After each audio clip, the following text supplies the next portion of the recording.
la formación de esta inmunoglobulina es un antígeno soluble de una amplia gama de, de alergenos, ¿no? Puede ser del polen, ¿no? De las flores, algunos alimentos, ¿no? El chocolate, la misma leche, por ejemplo, ¿no? O la clara de huevo, ¿no? Eh, algunos patógenos como son los hongos, ¿no? En fin. Y aquí en este caso las células efectoras, ya habíamos dicho que son los mastocitos, ¿no? Que cuando entran por segunda vez en contacto con el alergeno, ¿no? Que contiene el antígeno soluble, ¿no? Va a propiciar la salida de los mastocitos de estas aminas vasoactivas, ¿no? Las entidades clínicas más relacionadas con la reacción de hipersensibilidad tipo 1 también se les dijo, la rinitis alérgica, el asma, la anafilaxia sistémica, ¿no? Bien, hagamos un breve resumen de lo que vamos a desarrollar ahora en relación a la reacción de sensibilidad tipo 2. El mediador va a ser siempre una IgG, ya esto lo diferencia del tipo 1, ¿no? Y el antígeno debe estar asociado a alguna célula blanco o a la matriz, ¿no? Que le da soporte a la estructura celular. ¿Cuáles son las células efectoras? Las células efectoras son fagocitos o natural killer, ¿no? Que tienen estas células efectoras receptores, ¿no? Para estabilizar la presencia de las inmunoglobulinas, ¿no? Que por su fracción cristalina entran en contacto con los receptores de estas células efectoras. ¿Ya? Recordar eso.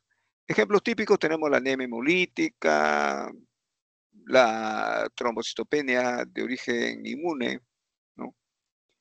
En el tipo 3 siguen siendo las inmunoglobulinas, pero en este caso lo que sucede es que hay un complejo antígeno-anticuerpo, que por alguna característica no ha podido ser eliminada del organismo. Ustedes deben recordar que el glóbulo rojo también cumple esa función de retirar, ¿no? Algunos anticuerpos que estén en exceso, ¿no? Se adhieren a la membrana del glóbulo rojo. El glóbulo rojo cuando pasa por el vaso, ahí es donde surge lo que se conoce una especie de limpieza de la superficie del glóbulo rojo. Todo lo que son inmunoglobulinas son eliminados, porque también existen ahí dentro del vaso unos macrófagos que se encargan de esta tarea, ¿no? Recordar siempre que las células se unen tienen receptores para la fracción cristalina de las inmunoglobulinas, ¿no? La estructura de cual estamos hablando en esta reacción de hipersensibilidad tipo 3 se llaman complejos solubles, ¿ya? ¿Por qué? Porque paran viajando, no han sido eliminados ni por el riñón, que lo hacen cuando son células pequeñas, ni por los macrófagos cuando son grandes, perdón, los anticuerpos, ¿ya? Entonces, cuando son de intermedio, digamos, ni los macrófagos van a poder detectarlos, ni tampoco pueden ser depurados por los riñones, ¿ya? Ejemplos típicos son la enfermedad del suero o la reacción de Artus en la tuberculosis. Perdón, no es en la tuberculosis, acá es una reacción de Artus sistémico, ¿ya? Bien.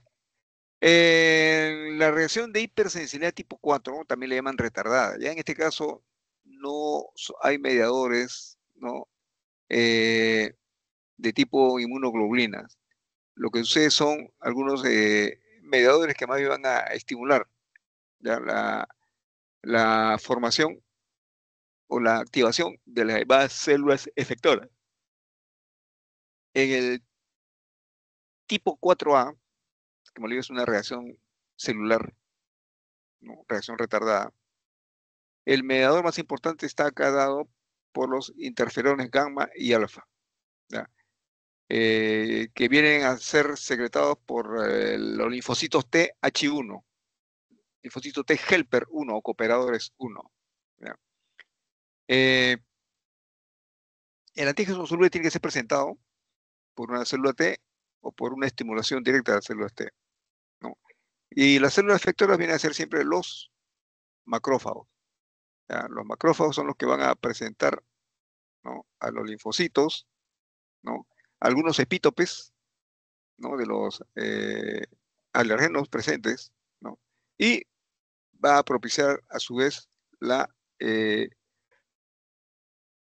Aparición de las quimoquinas y algunas otras citoquinas, ¿no? Ejemplos típicos son la reacción de tuberculina, una dermatitis por contacto, ¿ya? Esta es una reacción de tipo 4A.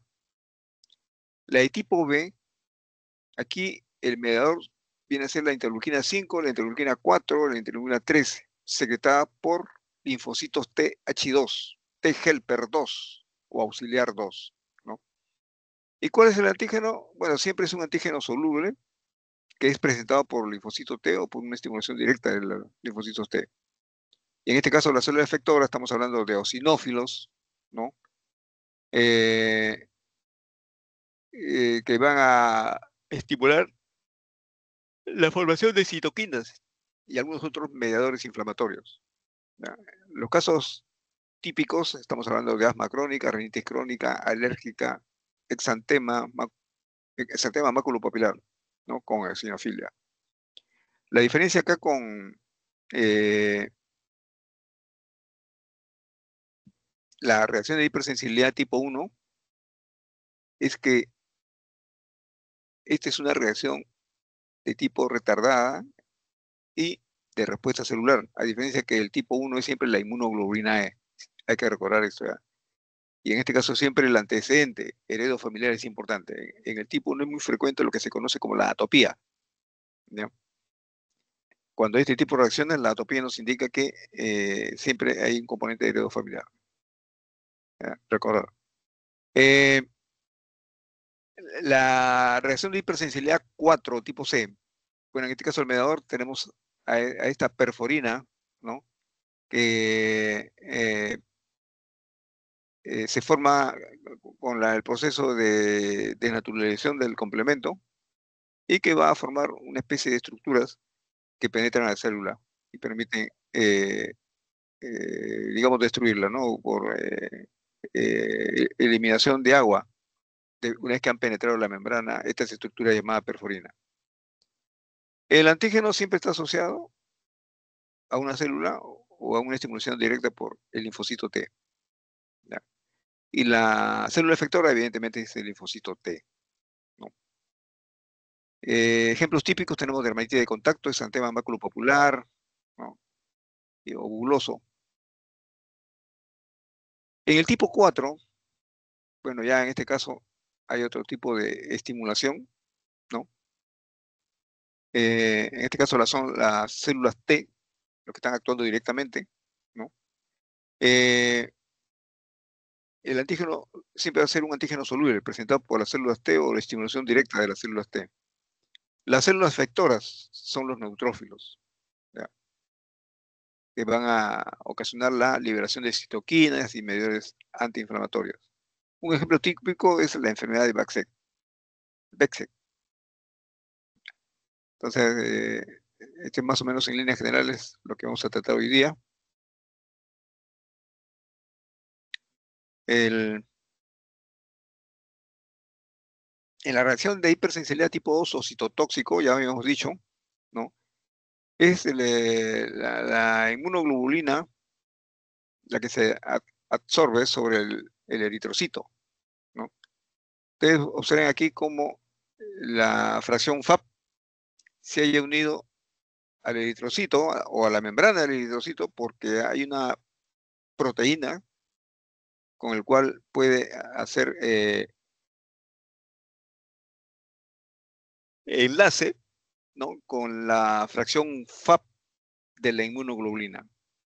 Eh, la otra variedad de esta reacción de hipersensibilidad tipo 2 o citotóxico sucede con las inmunoglobulinas fijadoras de complemento. En este caso, el complemento es el que va a fijarse en el tejido eritroideo, ¿no? Y es el que va a propiciar, desde ese punto de vista, la eh, hemólisis. Bien, ¿cuál es el mecanismo patogénico? Ya lo hemos visto en los anteriores gráficos, o sea, hay citoxicidad mediada por complemento o la que está mediada por anticuerpos, ¿ya? Algunas veces produce disfunción celular, ¿ya? También mediada por anticuerpos, por ejemplo, la miastenia gravis, ¿no? Los receptores van a ser ocupados por estos anticuerpos. De tal manera que la acetilcolina no va a tener acción sobre estos receptores para que se produzca, ¿no?, la reacción que se espera en el músculo, ¿no?, el tejido muscular esquelético. La enfermedad de Graves, la llamada Salostalvia, también es otro ejemplo típico, ¿no? En este caso, siempre va a haber lisis o inactivación de la célula blanco por las células natural killer. Miren, o sea, hasta cuando esta reacción de hipersensibilidad está mediada por anticuerpos, ¿no? O sea, como la actividad del complemento es el primero en absorberse sobre la membrana del glóbulo rojo, ¿no?, en un proceso que podemos llamar de opsonización, y después los anticuerpos que se han formado previamente comienzan a unirse sobre la superficie, ya que previamente ha sido opsonizada la célula blanco, ¿no? Y rápidamente va a identificar la célula que tiene que ser inmediatamente destruida, ¿no? Observen ustedes que siempre los macrófagos tienen un receptor para poder recibir a estos anticuerpos, ¿no?, en la reacción de hipersensibilidad tipo 2.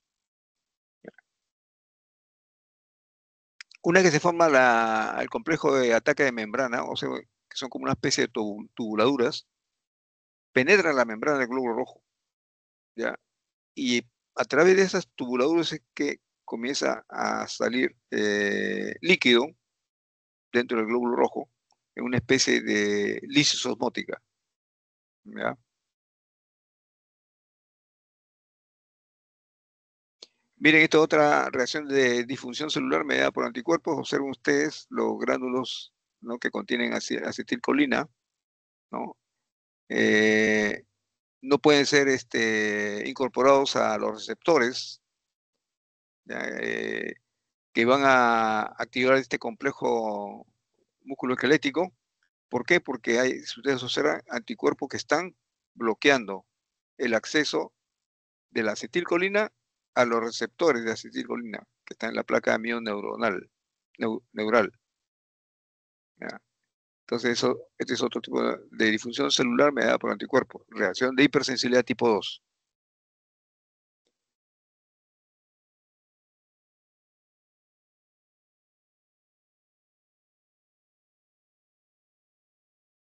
Bueno, acá la reacción de sensibilidad tipo 2, que es una reacción de citotoxicidad mediada por eh, complemento sérico, ¿no? Lo tenemos acá en la imagen, ¿no? Los aspectos clínicos más importantes, tenemos anemias hemolíticas, ¿no?, reacciones transfusionales con hemólisis intravascular, que es peligrosa porque puede conducir a taponamiento renal, ¿no? En los glomérulos es donde comienzan a fijarse estas hemoglobinas que tienen actividad peroxidante, ¿no?, y formar una especie de complejo que tapona la, eh, el flujo urinario.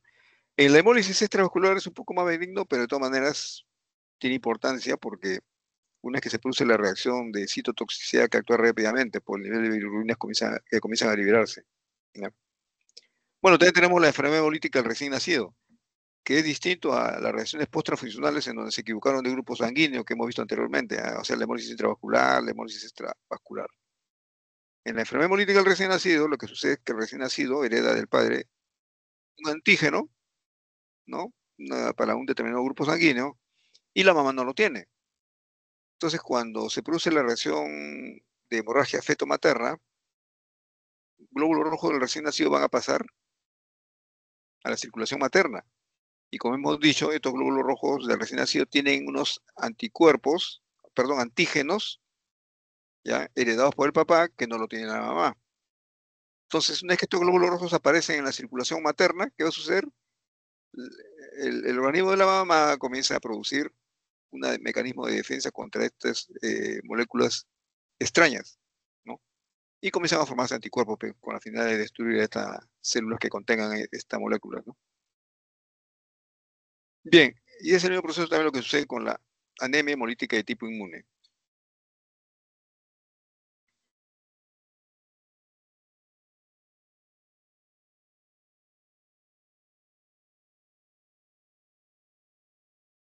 Bueno, ustedes acá, ¿no?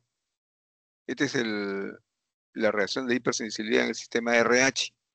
Miren, el primer embarazo, ¿ya? Glóbulos rojos del niño van a pasar a la circulación materna. ¿Por qué? Porque en la placenta hay pequeñas estructuras de secuelas de la hemorragia feto-materna. Entonces los glóbulos rojos entran a la circulación. ¿Ya? Aquí es donde comienza a sensibilizarse, ¿ya? El mecanismo inmunológico de la mamá. ¿Ya? Se forman unos anticuerpos sí, pues, de tipo IgG que pueden atravesar la placenta. ¿Ya? Y cuando ingresan, atravesando la placenta a la circulación fetal, ya van a reaccionar con los hematíes y va a producir una hemólisis extravascular, no intravascular. ¿Ya?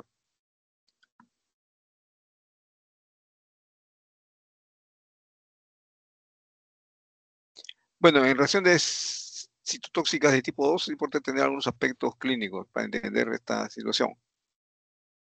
Lice de leucocitos y plaquetas. Esto es lo que sucede. Entonces, acá hay granulocitopenia, púrpura trombótica o trombocitopénica idiopática, lupus eritematoso sistémico, nefritis nefrotóxica, síndrome de Gut-Pasteur y enfermedades de la piel, pénjigo vulgaris, pemphigoides. Ya, son dos entidades clínicas que también se van a expresar como reacción de hipersensibilidad tipo 2 en la piel. Bueno, solamente para conocimiento, ¿cuáles son las medidas terapéuticas? Supresión de la respuesta inmune, ¿ve? ¿Cómo? Empleando corticoides que son un buen estabilizador de membrana. Remoción de los anticuerpos agravantes, bueno, ya dependiendo de la magnitud, de la cantidad de anticuerpos que hay que eliminar, posiblemente se tenga que utilizar procedimientos de aféresis, ¿no? Eh, bueno, contención de la droga efectiva, que es aquella que puede, en cierto modo, neutralizar la acción del mecanismo de RH, ¿no? Bien, a ver, ¿qué puedo decir en relación a la reacción de hipersensibilidad tipo 3? Ya hemos dicho que son complejos inmunitarios, ¿no? Complejos solubles circulantes, ¿no? Cuando se forman estos complejos inmunes solubles, que pueden ser endógenos o exógenos, dependiendo del origen, ¿no? Los anticuerpos solamente pueden ser dos, IgG o IgM. Entonces, los inmunocomplejos circulantes que pueden causar daño por depósito, ¿no? En la membrana basal vascular son de este tipo, IgG o IgM. ¿No? En este caso, el complemento va a activarse, va a liberar las fracciones 3A, C5A, ¿no? Lo que va a incrementar la permeabilidad vascular, por eso le llaman también estos fragmentos anafilactoides, ¿no? Hay una acción quimiotáctica para los neutrófilos, o sea que estos elementos C3A, C5A sirven para guiar a los neutrófilos hacia el área donde se está produciendo el proceso inflamatorio. Y por último tenemos ahí la presentación de eh, estructuras proinflamatorias, ¿no? Bien, entonces es importante recordar cómo este inmunocomplejo, una vez que se forma y no ha podido ser eliminado ni por el riñón ni digerido por los macrófagos, ¿ya? Comienzan a depositarse, ¿no? En los vasos, ¿no? Y si es focalizado, se conoce como una reacción del suero, ¿no? Pero si es sistémico, ya sí es mm, una entidad clínica mucho más compleja en el tratamiento. Más conocida es la reacción de Artus. Bien, aquí los aspectos clínicos a tomar en cuenta. En primer lugar, considera qué es la reacción de Artus, qué es la enfermedad del suero, ¿no? Porque todos ellos se van a reflejar en algunas entidades clínicas como la glomerulonefritis postinfecciosa, en las enfermedades inmunes, neumonitis por hipersensibilidad, en este caso es la aspergilosis broncopulmonar alérgica. Bien, ¿de dónde sale esto de la reacción de Artus? Lo que sucede es que en 1903 un señor llamado Artus inmuniza conejos con inyecciones, ¿no? De suero de caballo. ¿Ya? Bueno, a partir de la quinta o sexta inmunización, comienza a observar que en el área ¿no? Donde se hacen los estudios, hay una necrosis hemorrágica y que tarda en curar. O sea, no es tan fácil su curación, ¿no? Entonces, a esta reacción se le conoce como reacción de Artus, que es de tipo localizada, por si acaso, ¿no? Bueno, aquí tienen la secuencia de cómo es esta reacción de Artus, ¿no? Miren ustedes la IgG, que prácticamente están aislados unos de otros, lejos también de su respectivo anticuerpo. Pero cuando comienzan a formarse esos anticuerpos, observen, se comienzan a formar ya estructuras mucho más complejas que no van a poder ser digeridas, ya tampoco van a poder eh, atravesar un vaso. Entonces, ahí es donde sucede lo siguiente, que el sistema mononuclear fagocítico se da cuenta que no va a poder eh, eliminar ni por el riñón, ni por la acción de los macrófagos, ¿no? Entonces, comienza a emitir anticuerpos como una señal para que ahí se está produciendo un proceso inflamatorio, de tal manera que puedan eliminarlo con mayor facilidad. Ese prácticamente eso consiste en la reacción de Artus. Bueno, observen acá cómo está la celularidad de un vaso, ¿no? Entonces tenemos más o menos lo siguiente. Hipercellular de tipo 3, formación de complejos inmunes. ¿Cómo se formaron? Bueno, ya saben, el riñón no puede depurar y los macrófagos tampoco pueden identificar a estos antígenos, ¿no? De tamaño no tan grande, mediano, ¿no? Y comienza a activarse entonces el complemento. Liberación de anafilotoxinas, C3A, C5A. Incrementa la permeabilidad vascular. Se comienzan a acumular polimorfos nucleares en el área contaminada. Se liberan enzimas lisosomales también para ayudar a la digestión de estas partículas extrañas. Pero todo al final termina en una lesión tisular.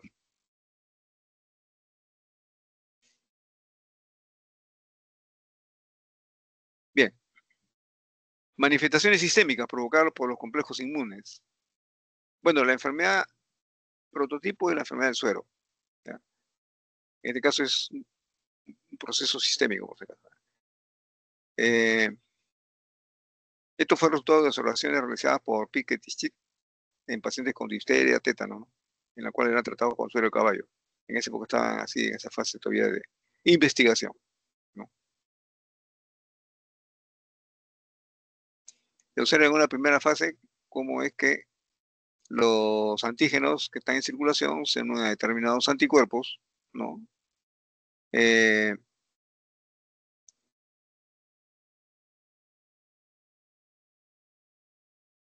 Muchas veces estos complejos antígeno-anticuerpos se depositan en las membranas basales, ¿no? Y son los que van a propiciar los anticuerpos que ocasionan esta enfermedad, ¿no?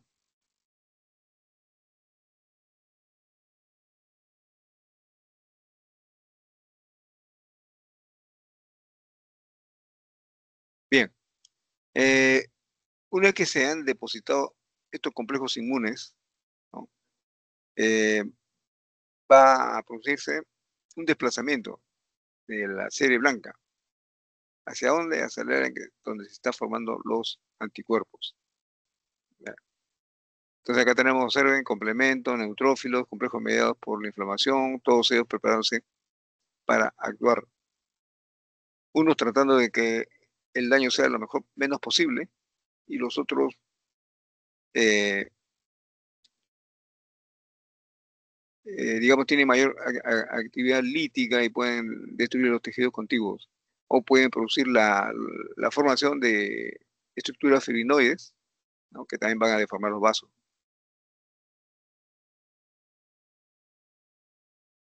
¿Cuáles son los factores que influyen en el depósito de un inmunocomplejo? Bueno, el tamaño de los complejos, ¿no?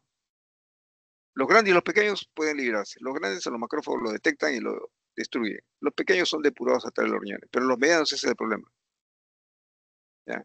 Los macrófagos no tienen la suficiente capacidad para destruir estos inmunocomplejos medianos, ¿ya? Y los riñones no lo pueden eliminar tampoco por orina porque, por el tamaño, no es pequeño, ¿no?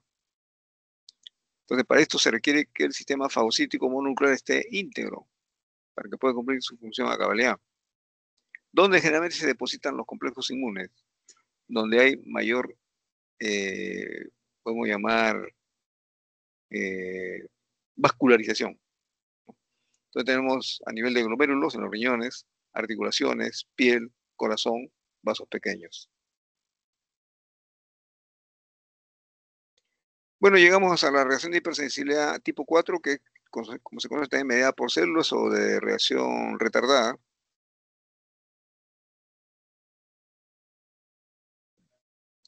¿no? La reacción está mediada por el linfocito T, antígeno específico, ya no es cualquiera, no es cualquier tipo de linfocito T, ¿no? Tiene que tener su complemento necesariamente, que es un antígeno específico. El prototipo de la reacción es T de tuberculina, ¿no? Esta respuesta es mediada por, usted está viendo ahí, por linfocitos T helper 1, ¿no? Que al reconocer el antígeno presentado por la célula presentada al antígeno, empieza a liberar citoquinas, ¿no? El interferón gamma, el interferón beta, ¿no? Entonces incrementan la expresión de moléculas de adhesión y la permeabilidad vascular. Acá tenemos, ¿no?, las reacciones de tipo 4, ¿no? ¿Cuál es el tiempo máximo de respuesta, ¿no?, de la reacción? ¿No? En 24 horas la de Young Mott, la de contacto de 48 a 72 horas, la tuberculina 48 a 72 horas, la granulomatosa 14 días por lo menos. Y observan la respuesta frente a una prueba para detección, ¿no? Y dependiendo de la fase en que se encuentre la enfermedad lepromatosa, observen ustedes en la fase lepromatosa, ¿no? La reacción de hipersensibilidad tipo retardado es muy variable, ¿no? La prueba cutánea a la lepromina resulta muchas veces negativo, ¿no? Aun cuando se detecte algunos elementos que forman los complejos antígeno-anticuerpo. Pero si se detectan el patógeno, es fuertemente positiva, es en la fase lepromatosa. En la fase tuberculoide, la lepra, miren cómo es al revés, ¿no? La hipersensibilidad tipo retardada es fuerte, la prueba cutánea a la lepromina también es fuerte, ¿no? Los complejos antígeno-anticuerpos salen negativos.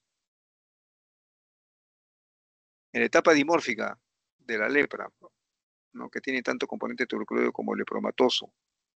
Bueno, la hipersensibilidad de tipo retardado también se incrementa, aunque dos cruces. De igual manera, la prueba cutánea de la lepromina no es muy marcada, no es muy concluyente, ¿no? La presencia de antígenos anticuerpos también se encuentran todavía en circulación.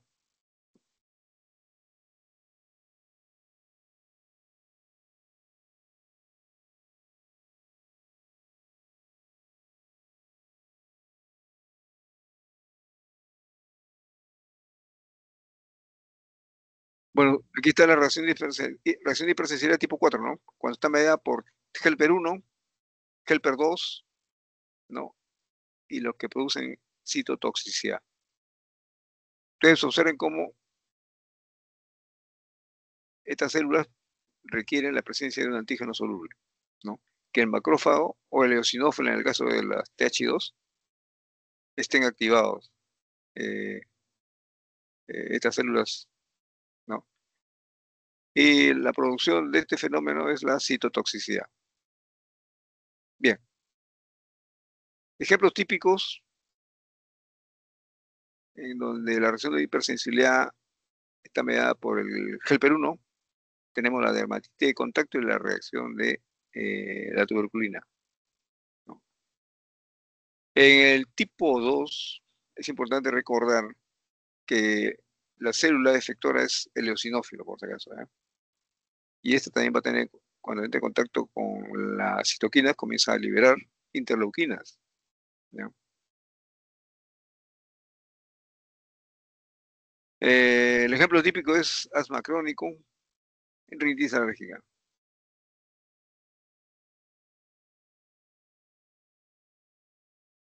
Bueno, aquí están las etapas en donde también les mencioné cómo puede ir evolucionando. frente a un linfocito T, una reacción de hipersensibilidad tipo 4, ¿no? Si por un motivo inyectamos antígeno secundariamente, ¿no?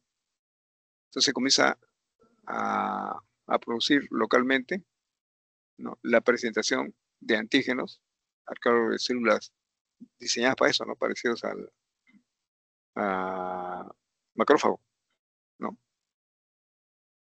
En este caso también un helper 1, que es la célula efectora reconocida, ¿no? Eh,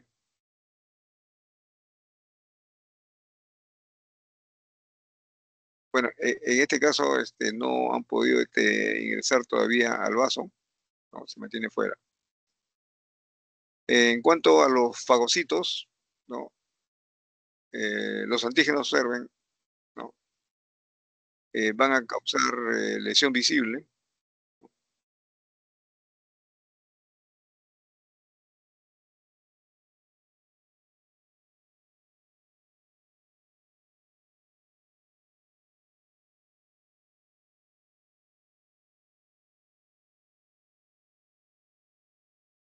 Bueno, lo que les he dicho anteriormente, por ejemplo, aquí lo nuevo, estamos hablando de la sensibilidad al gluten en la enfermedad celíaca.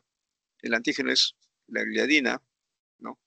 En las consecuencias se comienzan a atrofiar las vellosidades, ¿no?, y comienzan a presentar cuadros clínicos compatibles con un síndrome de mala absorción. Miren, observen ustedes acá la huella que dejan la dermatitis de contacto cuando se trata de una reacción de hipersensibilidad tipo 4.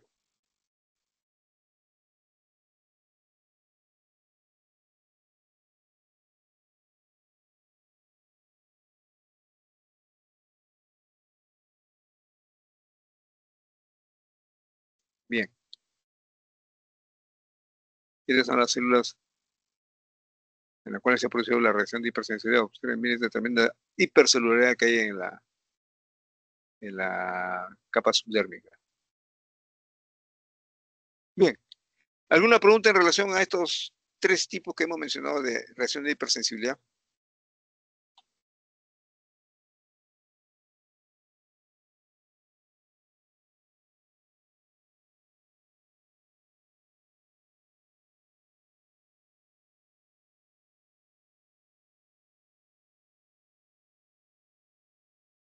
Bien, si no hay preguntas, entonces hasta aquí nos quedamos.